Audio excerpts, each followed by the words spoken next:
जिन सुरेंद्र लोगों जी, मैं ने इस पे कि काम... ये ट्रस्ट को लेकर एक्चुअली ट्रस्ट डीड क्या कहती है, इसमें व्यवस्थाओं के संदर्भ में क्या दिशा निर्देश हैं? क्योंकि आलोक जी से मेरी बात हुई थी, विश्व हिंदू परिषद के अंतर्राष्ट्रीय अध्यक्ष, उनसे मैंने पूछा कि सर ट्रस्ट डीड के बारे में क्या है, इसमें लोगों की नियुक्ति, उनके हटाए जाने के संदर्भ में क्या प्रोविजंस हैं? तो उन्होंने कहा कि जहां तक मेरी जानकारी है, और मैं मानता हूं कि ये मेरी जानकारी दुरुस्त होगी, इसमें जो लोग हैं वो फॉर लाइफ हैं, they are trustees for life, इसलिए रीअपॉइंटमेंट का किसी के या रिटायरमेंट का कोई सवाल नहीं उठता। मैं वो बाइट भी सुनाऊंगा और उस पर हम चर्चा करेंगे, लेकिन उससे पहले ये जो चिट्ठी लिखी गई है अजय राय जी की तरफ से, इसको आपने कहा कि हर किसी की मंशा है, और वही बात अजय राय जी की इस बात में भी परिलक्षित होती है। तुहिन सिन्हा जी से मैं इसका रिएक्शन लेना चाहता हूं।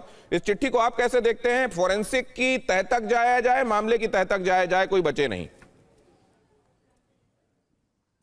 नमस्ते। देखिए, ये तो कमिटमेंट महाराज योगी जी ने दे ही दिया है कि जो भी व्यक्ति दोषी है इस पूरे प्रकरण में, इस चोरी के प्रकरण में, वो नहीं बचे।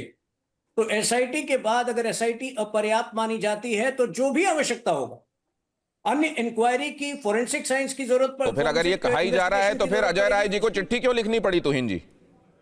ये उनकी व्यवस्था है। ये लोग मगरमच्छी आंसू बहाते हैं, वो बहाने का काम कर रहे हैं।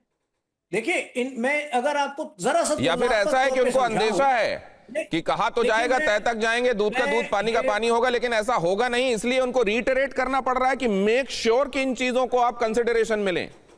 देखिए, कांग्रेसी इतने शरीफ नहीं है, वो आपको लगता होगा, लेकिन ये इनकी मंशा जो आज भी पहले जो किया वो तो किया उन्होंने, आज भी भगवान राम के भक्तों को आहत कर रहे हैं जब ये कहते हैं भगवान राम को इमाम हिंद। तो इसीलिए कांग्रेस की बात यहां ना करें। जो हमारी प्रतिबद्धता है वो बिल्कुल स्पष्ट है। न्याय जो है, देखिए, हमारे पास विकल्प भी नहीं है। हमें उन 110 करोड़ लोगों के पास जाना है, वो हमारा परिवार है। उनके साथ ये लोग तो नहीं खड़े थे ना, हम लोग खड़े थे उन श्रद्धालुओं के साथ जब ये लोग, इनकी जुबान भी नहीं खुलती थी। और मैं ये विषयांतर नहीं कर रहा हूं, सिर्फ आपको तुलना के लिए समझा रहा हूं।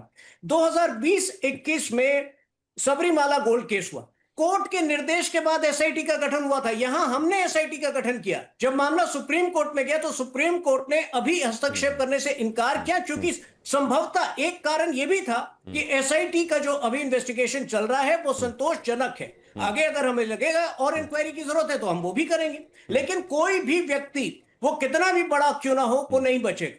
और मैं ये भी कह रहा हूं कि ट्रस्ट की तरफ मतलब आप ये कह रहे हैं कि जो स्वाभाविक रूप से होना तय पाया गया है, आप ये कह रहे हैं तुहिन सिन्हा जी, कि जिसको लेकर आप लोग कृत संकल्प हैं, जिसको लेकर आप लोगों ने पहले ही बीड़ा उठाया हुआ है कि आप लोग पूरी जांच करेंगे और जो दोषी है उसको उसके अंजाम तक पहुंचाएंगे, उसको लेकर कुछ लोग चिट्ठी इसलिए लिख दे रहे हैं ताकि वो ये कह सकें कि उनका कहा हुआ अमल में लाया गया है, ताकि उनके कहने पर कोई चीज हुई है, ये वो वक्त आने पर कह सकें। ऐसा है क्या?